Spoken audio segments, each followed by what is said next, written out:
Vida saudável é uma questão de escolha. O que é o jejum? Será que ele pode potencializar o aumento da saúde humana em relação à cognição e à longevidade? Será que ele tem direta relação no apoio a situações de perda de saúde, como obesidade, diabetes, hipertensão, Alzheimer? Se esse tema lhe parece interessante, dê o seu like, se inscreva no canal e ative as notificações para ser avisado quando novos vídeos forem sendo lançados. Se for relevante para você, talvez também seja para outras pessoas, então eu peço que você compartilhe esse vídeo. Isso gera um aumento do engajamento na plataforma, aumenta a visibilidade por outras pessoas, que por sua vez também serão compartilhadoras desse conteúdo. Então, vamos lá. No mês de maio de 2021, saiu um artigo intitulado Jejum prolongado é inimigo do metabolismo. Foi escrito por um fisiologista e uma médica nutróloga. Um artigo muito controverso, mas pelo fato de quem o escreveu. O link está na descrição desse vídeo. O artigo já iniciou de maneira equivocada, pois afirma que o jejum é ruim para a saúde. Transformar essa afirmação em uma pergunta seria o mais adequado, pois quando se afirma alguma coisa, isso pode ser entendido como verdade, e muitas vezes não é. É preciso se dar ao contraditório, senão vira narrativa. O artigo afirma que o jejum prolongado diminui o ritmo de todas as funções corporais para que haja economia de energia, que o melhor então é comer de 3 em 3 horas. Os autores ainda afirmam que o sistema nervoso depende de glicose para funcionar, pois numa possível diminuição do nível de glicose no sangue, isso poderia afetar o raciocínio e a concentração, e que o único momento em que o corpo tolera um jejum de 8 ou 10 horas, sem prejuízo ao metabolismo, é durante o sono. Primeiro é preciso entender que jejum é diferente de passar fome. Jejum é realizado de forma voluntária, a pessoa tem o que comer, mas opta por não comer nada. Passar fome, ao contrário, é involuntário. A pessoa não tem com que se alimentar. Temos o exemplo de 2 personagens bíblicos que ficaram vários dias em jejum. Jesus, que ficou 40 dias, e Moisés, que ficou 80 dias em jejum. E o texto bíblico diz que Moisés morreu com 120 anos, sem que sua visão e seu vigor tivessem esmorecido. Quando o artigo fala que há uma diminuição das funções corporais, essa afirmação leva à crença de que a prática do jejum te deixa fraco e sem energia, o que é desmentido pela própria Bíblia. Como eu disse, o jejum é uma ação voluntária em relação à alimentação por qualquer período de tempo, mas geralmente os que ocorrem a partir de 12 horas são classificados de intermitentes, podendo ultrapassar esse período de acordo com a necessidade ou recomendação própria ou especializada. Uma periodicidade maior de 24 horas, com restrição alimentar ou prolongada por vários dias, não compromete a saúde humana, não. Os indivíduos que o praticarem, porém, precisam ser saudáveis. Em relação ao comer de 3 em 3 horas, o jejum tem uma enorme vantagem, que é a diminuição da injeção do hormônio da insulina na corrente sanguínea. E baixa insulina corporal quer dizer diminuição do processo inflamatório crônico. E se diminui a inflamação, diminui a possibilidade de perda de saúde, ou seja, a prática do jejum pode nos fornecer muito mais do que imaginamos, o que derruba também a afirmação de que o único momento em que o corpo tolera o jejum é durante o sono. Sentir fome também é diferente de ter vontade de comer. Fome é uma necessidade biológica, enquanto que a vontade de comer é um sentimento psicológico. O corpo, portanto, não precisa estar por várias vezes ao dia com alimento para poder funcionar. Isso porque o corpo humano é inteligente e produz sua própria energia. Muitos acreditam, inclusive o fisiologista e a médica, que precisamos de carboidratos para gerar energia, pois a partir do carboidrato o corpo produz glicose e que essa glicose é necessária, o que é inverídico. A glicose é um combustível importante, mas o que os autores do artigo não levaram em consideração foi que a única maneira da glicose ser fornecida em excesso é através da alimentação. Ou seja, mesmo sem ingestão de carboidratos, o corpo é capaz de produzir a sua própria glicose de forma e na quantidade adequadas, através de um processo metabólico chamado gliconeogênese. O segredo muitas vezes está na maneira que utilizamos as palavras e o contexto em que elas são inseridas. Dizer que o corpo diminui as funções metabólicas durante o jejum é correto afirmar, sim. Porém, é um equívoco dizer que a falta de glicose causa tontura, confusão mental, mau hálito e que enfraquece por falta de alimentação diária. Se o corpo produz sua própria glicose na forma e quantidade adequada, é a falta ou então o excesso de glicose a causa desses problemas? Escreva aí nos comentários o que você acha. Os autores afirmam que o jejum produz dor muscular pela ação dos corpos cetônicos, que no jejum o corpo fica carente de hormônios, e isso afetaria o processo neural, o ciclo menstrual, aparecimentos de sintomas de depressão, TPM, influência na menopausa. Diz ainda que durante o jejum, o organismo começa aos poucos a queimar as reservas musculares, reduzindo a massa magra e, consequentemente, a força muscular, além de causar maior risco cardiológico. O resultado da depressão, da falta de concentração, problemas cardíacos, hipertensão, tem relação direta com alto nível de cortisol e insulina no sangue. No caso do cortisol, quando aumentado, aumenta também o estresse crônico, o que faz com que as glândulas adrenais entrem em fadiga. E quando falamos em glândulas adrenais, falamos em adrenalina e noradrenalina, hormônios quimicamente importantes envolvidos diretamente na dilatação e também na contração dos vasos sanguíneos, na elevação e normalidade da pressão arterial, oscilação do ritmo cardíaco, excitabilidade do sistema nervoso. É preciso entender que o cortisol é um hormônio importantíssimo. Ele é controlador do estresse em níveis adequados, então ele vai atuar tanto na metabolização da glicose, como das proteínas e das gorduras, tendo um efeito anti-inflamatório e antialérgico.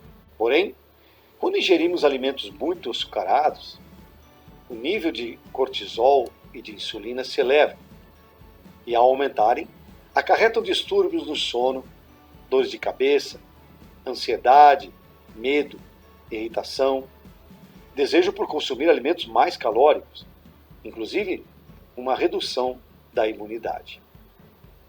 Imagine que a sua última refeição do dia seja lá pelas 18 horas e que essa refeição não tenha nenhum tipo de carboidrato refinado. Se você for dormir às 22, você terá 4 horas de jejum antes de se deitar, com baixo nível de insulina e cortisol. Não só o seu sono será melhor, como a sua preparação para o sono também será benéfica. Você controlará melhor os seus pensamentos e as suas emoções. Ao contrário, se você comer pão ou 1 ou 2 fatias de torta, que tenham como base a farinha refinada e o açúcar, e fizer essa alimentação próxima à hora de dormir, depois das 22 horas, por exemplo, sua noite será outra. Você ficará mais irritado, mais inquieto, mais agitado, o que pode provocar insônia e ansiedade. O jejum é uma prática muito antiga, mantendo-se por razões culturais e religiosas. Fora essas duas situações, por que alguém se privaria do prazer de se deliciar com uma boa comida? Que benefícios essa prática pode fornecer a ponto de uma pessoa não se alimentar de forma tão prazerosa? O que será que os autores do artigo não se deram conta quando o escreveram? A resposta pode estar em que o jejum promove um processo metabólico chamado cetogênese, que altera o funcionamento celular nas vias metabólicas, que reduzem os danos oxidativos e inflamatórios, otimizando o metabolismo energético e reforçando a proteção das células. Ou seja, o jejum é como um reset de um celular. É um reiniciar de um novo processo. Existem regiões do cérebro que são muito beneficiadas pelo jejum.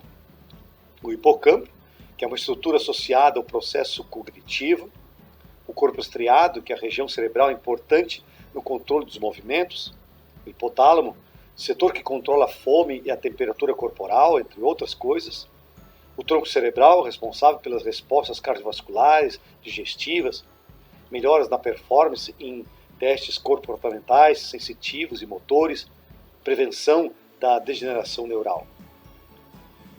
O jejum está associado com o favorecimento do aumento da espessura dos neurônios piramidais do córtex e de proteínas do hipocampo necessárias ao desenvolvimento neural, além do aumento do fator neurotrófico derivado do cérebro, uma proteína que atua no desenvolvimento, crescimento e reparo dos neurônios, a BNDF. A síntese dessa proteína pode ser estimulada tanto pelo exercício físico quanto pelo jejum. A produção de BNDF nos circuitos neuronais, que envolvem a cognição, aumentam com a restrição calórica de alimentos, pois suprime o apetite num processo hipotalâmico, que gera o aumento da serotonina. O contrário também é verdadeiro. A diminuição da proteína BNDF resulta em obesidade e diabetes. Os exercícios de alta intensidade e curta duração são mais eficazes no aumento dos níveis dessa proteína. Níveis altos de BNDF estimulam a biogênese mitocondrial, aumentando a resistência das mitocôndrias. O jejum promove uma desintoxicação do organismo e a produção dos corpos cetônicos através do acetil-CoA, através do processo de beta-oxidação e liberados na corrente sanguínea. Uma pessoa, dependendo da sua composição corporal, pode permanecer em jejum por mais de 30 dias, onde a gordura é utilizada como gerador de energia. É interessante saber, e as indústrias alimentícias e farmacêuticas não querem que você saiba. O cérebro prefere utilizar corpos cetônicos como fonte de energia. Eu vou repetir essa frase. O cérebro prefere utilizar corpos cetônicos como fonte de energia. Mas não é a glicose o combustível cerebral? O ser humano consegue passar longos períodos de tempo sem alimentos porque depois do término das reservas de glicogênio no fígado, que ocorre entre 12 e 16 horas após a última refeição, os ácidos graxos são mobilizados do tecido adiposo para o fígado, onde ocorre o processo cetogênico. Então, os corpos cetônicos são lançados na corrente sanguínea e usados como fonte de energia. Depois eles participam do ciclo de Krebs nas mitocôndrias e, convertidos em acetil-CoA, transformam-se em ATP. Você sabia que o leite materno tem em sua composição em torno de 55% de gordura saturada? E o metabolismo corporal do cérebro de um recém-nascido consome entre 60% e 70% só de corpos cetônicos? Se a gordura saturada e os corpos cetônicos fossem ruins para o corpo humano, como é que o bebê se beneficia integralmente desse processo? A sobrevivência dos neurônios aumenta significativamente com uma quantidade relativamente alta de corpos cetônicos. Estudos revelam uma capacidade neuroprotetora dos corpos cetônicos na neurodegeneratividade, como Alzheimer, epilepsia, hipóxia isquêmica, trauma cerebral, autismo. O que estou dizendo aqui é que o jejum promove a sobrevivência e a plasticidade neuronal, impulsionando o desenvolvimento cognitivo e preservação contra doenças neurodegenerativas. Então, dizer que doenças neurodegenerativas só têm tratamento com remédios, isso é uma falácia sem tamanho de pessoas que não entendem de fisiologia humana. A cetogenia pode modular mecanismos que retardam o envelhecimento? A resposta é sim. Isso acontece porque as sirtuínas, que são proteínas que atuam como sensores metabólicos de nutrientes, têm a sua ativação enzimática aumentada pela prática do jejum, que aumenta os níveis de coenzimas fundamentais para o metabolismo celular e a saúde do organismo. Ou seja, alto nível de sirtuínas, maior longevidade. O jejum beneficia o aumento da quantidade do hormônio GH, o hormônio do crescimento, que está intimamente ligado ao rejuvenescimento. Inclusive, esse aumento do GH é potencializado se o jejum estiver associado ao exercício físico. O jejum não só auxilia a longevidade, mas apresenta outras funções importantes. Ele normaliza os níveis de grelina, o hormônio da fome. Ele restaura os níveis de triglicerídeos. Ele melhora o sistema imunológico, como eu já tinha falado. Ele reduz as inflamações e os danos causados pelos radicais livres. Ele elimina as toxinas e as substâncias prejudiciais ao corpo. Atua na produção de novos neurônios. Melhora a saúde cardiovascular. Auxilia na regeneração e reparação tecidual. O jejum contribui muito no aumento significativo da autofagia, que é o processo de limpeza celular que ocorre na fagocitose de partículas desnecessárias ao organismo.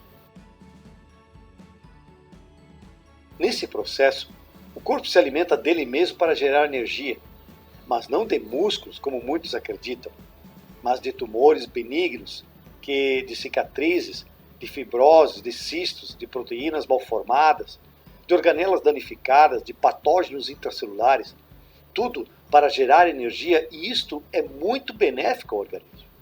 Outra situação que os autores do artigo ignoraram, que foi muito prejudicial para as afirmações que fizeram, e que existe o metabolismo glicídico, que utiliza energia proveniente dos carboidratos, e que existe o metabolismo lipídico, que gera energia a partir das gorduras. De forma geral, o ser humano hoje, diferente de antigamente, funciona por meio do metabolismo glicídico, ou seja, a energia é proveniente basicamente de carboidratos, e aqui acredito que os autores do artigo se referiram a esse tipo de metabolismo, pois isso afeta diretamente na prática do jejum.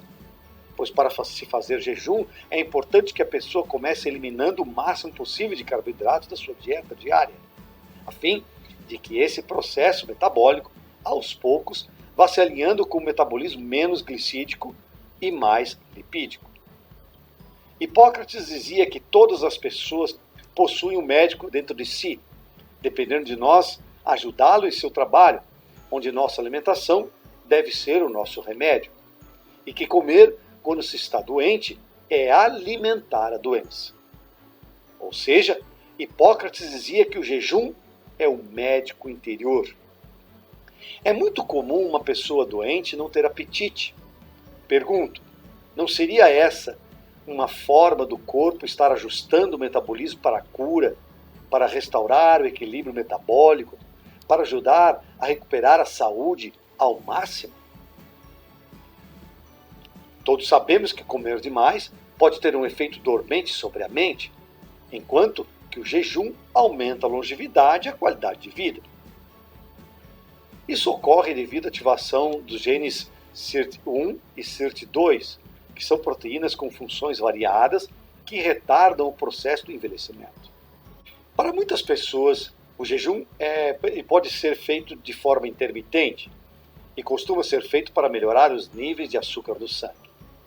Normalmente, se escolhe um período de tempo de 4 a 8 horas durante o dia para se alimentar, pela manhã ou pela tarde, o que for mais conveniente. E o restante do dia, não ingerir nada sólido, apenas água. Aliás, bastante água. Naquela equação que já se eternizou nesse canal, 35 vezes o seu peso. Muitos optam por não comer nada pela manhã, almoçar e ter uma última refeição até às 20 horas, e só se alimentar ao meio-dia do dia seguinte.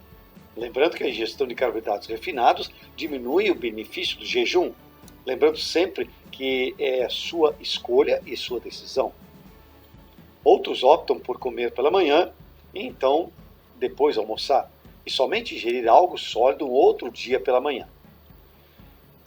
O jejum ou o jejum intermitente pode ser feito de até 7 dias por semana, sem prejuízo algum para a saúde. É uma maneira importante de promover a desintoxicação do corpo. Porém, se a família não segue a mesma regra, é crucial deixar 1 ou 2 dias para uma alimentação familiar, o que é muito benéfico de forma espiritual e emocional. Algumas pessoas escolhem fazer esse tipo de jejum juntamente com uma dieta cetogênica, nesse caso, para auxiliar a perda de peso. Toda dieta cetogênica é de baixo consumo de carboidratos, mas nem toda baixa ingestão de carboidratos é cetogênica. Quais suplementos são essenciais nos dias de jejum?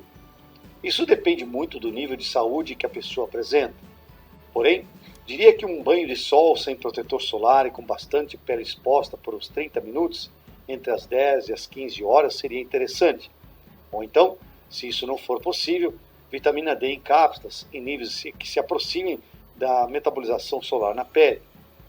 Magnésio, zinco, vitaminas do complexo B, entre outras recomendações e dosagens específicas para cada indivíduo. Pessoas com algum problema crônico de saúde, como diabetes, por exemplo, sugiro sempre procurar um médico ou especialista antes de iniciar algum tipo de jejum. Médicos ou especialistas diferentes daqueles que escreveram um artigo citado nesse vídeo. Saúde, a maior riqueza da vida.